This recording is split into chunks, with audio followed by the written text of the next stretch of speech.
Good morning. ওই যে দূরে গাড়িটা দেখছো, ওই ট্রাভেলার, ওটাই করে আমরা যাব। আর এখন টাইম হচ্ছে সকাল 5:30, এখনও দেখো অন্ধকার আছে। সেই সকাল 5:30টার সময় গাড়িতে বসেছি, এখন বাজে প্রায় 9টা।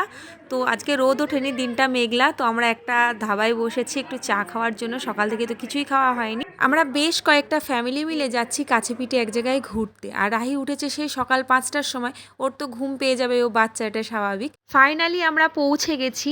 এই জায়গাটার নাম হচ্ছে পাতনি টপ, মানে পাহাড়ের উপরে এই জায়গাটা, তাই এই জায়গাটার নাম পাতনি টপ। তো এখান থেকে আমরা যাব নাথা টপে। জম্মু অ্যান্ড কাশ্মীরের মাঝখানে এই জায়গাটা, আর আমরা যেখানে থাকি সেখান থেকে 150 কিলোমিটার দূর। তো সেই সকালবেলা ঘুম থেকে উঠে বেরিয়েছি, আর এখানেও দেখলে হালকা হালকা বরফ পড়েছে। আর আমরা যে নাথা টপে যাব সেটা আরও উঁচুতে, সেখানে প্রচুর বরফ। আর বরফে যাওয়ার জন্য অবশ্যই যেটা দরকার সেটা হচ্ছে এই জুতো। তবে এই জুতোটা পরে আমার ভালো লাগেনি, এই জুতোটা পরে একটু আরাম নেই, সেই মানে আনকমফোর্টেবল ফিল হচ্ছিল। কিন্তু পাহাড়ের উপর প্রচুর বরফ, যদি স্লিপ হয়ে যায় তো এই জুতোগুলো সেই জন্য অবশ্যই পরতে হয়। আর ঠান্ডারও একটা ব্যাপার আছে। এই জুতোগুলো আমাদের কাছ থেকে প্রতি জোড়া 100 টাকা ভাড়া নিয়েছে। আর জ্যাকেটও পাওয়া যাচ্ছিল, কিন্তু জ্যাকেট আমাদের প্রয়োজন ছিল না, তাই জন্য নিইনি। আর এই দেখো রাস্তায় দেখছো সব অল্প অল্প বরফ পড়ে আছে। আমরা যে ট্রাভেলারে করে এসেছি সেই ট্রাভেলার তো উপরে যেতে দেয়নি। পাতনি টপ থেকে নাথা টপের দূরত্ব 10 কিলোমিটার, পায়ে হেঁটে আসা তো অসম্ভব, তাই আবার আমাদেরকে আলাদা ছোট গাড়ি ভাড়া করতে হয়েছিল। আর উপরে উঠে দেখি, দেখো বরফের চাদরে ঢাকা, কি সুন্দর লাগছে চারিদিকটা দেখতে। এই পাহাড়ের উপর চা, পকোড়া আর ম্যাগি ছাড়া তেমন কিছু পাওয়া যায় না, তাই সবাই সবার মতো টিফিন এনেছিল কিছু না কিছু। আমিও এনেছিলাম এই যে পাস্তা।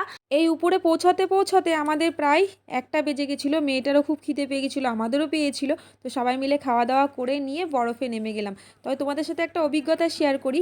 ওই বলে না যে থাকতে থাকতে সয়ে যায়, এই ব্যাপারটা হয়েছে তাই। মানে গাড়ির মধ্যে যখন ছিলাম বেশ গরমে ছিলাম, অতটা বুঝতে পারিনি। যে এই গাড়ি থেকে নেমেছি মনে হচ্ছে একদম দাঁত টাত শিরশির করে নাক মুখ জ্বলে যাচ্ছিল, মনে হচ্ছে ফ্রিজে ঢুকে গেছি। তারপর মানে প্রায় আধা ঘন্টা পর আস্তে আস্তে সয়ে গেল। জীবনে প্রথমবার বরফ দেখছি, তো তবে প্রচুর আনন্দ করেছি। আর আমার রাহির একটা কাণ্ড দেখো, এই ভিডিওটা ভালো করে দেখো। বরফ তুলে ওর বাবার পিছনে গেল, পিছনে গিয়ে বরফটা মুখে দিল। ও দেখছে বাবা আর মা একটু ভিডিও করছে, ফটো করছে, এই সুযোগ আমি একটু বরফ খেয়ে নিই। আসলে ওকে প্রথমেই বলা হয়েছিল তুই কিন্তু বরফ খাবি না, তাই আমাদের সামনেও খাচ্ছিল না, পিছনে লুকিয়ে লুকিয়ে এইভাবে বরফ খাচ্ছিল। বরফে এসে আমার থেকেও বেশি খুশি হয়েছে আমার মেয়ে। এই দেখো, ও তো ভীষণ আনন্দ করেছে। এই দেখো এদের বরফ নিয়ে খেলা শেষই হয় না, আর রাহি যা করছে তা তো বলার মতোই না। এই বরফে আসার আগে আমি ভাবতাম যে বরফে তো যাব, বরফ নিয়ে খেলবো, কিন্তু আমাদের তো জামা কাপড় ভিজে যাবে, সেই জামা কাপড় নিয়ে কি করে থাকবো, মানে এই সম্পর্কে আমার কোনো আইডিয়া ছিল না। বলে না যে কোনো কিছুর মধ্যে না আসলে সেই সম্পর্কে আইডিয়া হয় না। আমার মতো অনেকেই আছে যারা জানো না, তাদের উদ্দেশ্যে বলছি, আসলে বরফ না জামা কাপড়ে লাগলে ঝেড়ে ফেললে আর জামা কাপড় ভেজে না, কিন্তু যদি সেটা জামা কাপড়ে রয়ে যায় তবে জামা কাপড়টা ভিজে যায়। যারা আমার মতো জানে না তারা আমি ফেরার পরে এই প্রশ্নটা আমাকে করেছিল। চারিদিকটা তোমাদের সাথে একটু শেয়ার করি। চারিদিকটা দেখো বরফে ঢাকা, মানে সব পাহাড়গুলো পুরো সাদা। গরমের সময়ের পাহাড়ও কিন্তু খুব সুন্দর লাগে, চারিদিকটা শুধু সবুজ আর সবুজ হয়ে সেজে ওঠে। আর এখন শুধু বরফ আর বরফ। যাই হোক, আমার কিন্তু বরফের থেকে সবুজ পাহাড়ই বেশি ভালো লাগে। তবে আমি একটা নিজস্ব অভিজ্ঞতা বলছি, এই বরফে আমি এই প্রথমবার এলাম, কিন্তু তবুও এই বরফে আমি যেটা দেখলাম 2 ঘন্টার বেশি কিন্তু ভালো লাগে না। আর অনেক বরফে খেলেছি, খুব মানে হাঁপিয়ে গেছি, মানে নিঃশ্বাস নিতেই মনে হচ্ছে কষ্ট হচ্ছে। ওই দেখো ওদের খেলায় শেষ হয় না, মোজা টোজা সব ভিজে গেছে শেষ।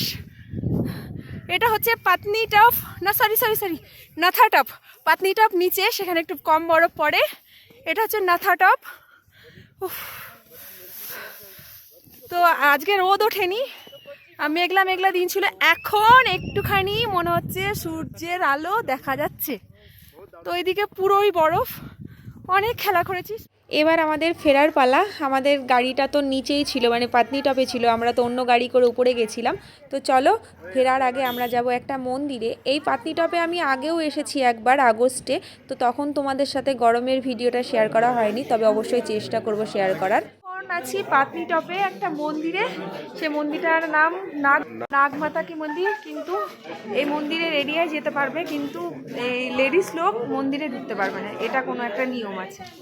এই মন্দিরে তো প্রচুর ভিড় লেগে আছে, লেডিসদের যাওয়া বারণ, তবুও দেখছি কিছু কিছু লেডিস ভিতরে ঢুকছে, কিন্তু না, এখানে বারণ করা আছে যে লেডিসরা যাবে না। তা আমি যাইনি, কিন্তু বাইরে থেকে তোমাদের সাথে পুরো বাইরের দৃশ্যটা শেয়ার করছি, খুব ভালো লাগছে। আগস্টে যখন কাশ্মীর ঘুরতে গেছিলাম, কাশ্মীর থেকে ফেরার পথে এই মন্দিরেও এসেছিলাম, এই পাতনিটপেও এসেছিলাম। আমার সময়ের অভাবে ভিডিওটা তোমাদের সাথে শেয়ার করা হয়নি, তবে চেষ্টা করব, এখনও গ্যালারিতে আছে। আর এই পাতনিটপের এই মন্দিরের সামনে এই যে দোকানটা দেখছো জামা কাপড়ের, এই দোকানটায় প্রচুর জিনিস তো আছেই, কিন্তু মানে কাস্টমার ডাকছে 250 টাকার 3টে চাদর, 250 টাকার 3টে চাদর বলে। তো সবাই লোভে লোভে ঢুকছে, তো আমরাও একটু ঢুকলাম, দেখতে চাইলাম যে 250 টাকায় কি 3টে চাদর দিচ্ছে। তো চলো আমি একা দেখবো, তোমাদেরকেও একটু শেয়ার করি। তো 250 টাকায় এখন 3টে চাদর দিচ্ছে, গামছাও তো হয় না ঠিক মতো। এই চাদরটা খুব পাতলা, মানে মাথায় যদি বাঁধা যায় তাহলে ঠিক আছে, কিন্তু গায়ে দিয়ে শীত টিত ভাঙবে না। তবুও ইচ্ছা করলো, তাই 3টে নিয়েই নিলাম। তো এই দেখো, এই 3টে 250 টাকায়।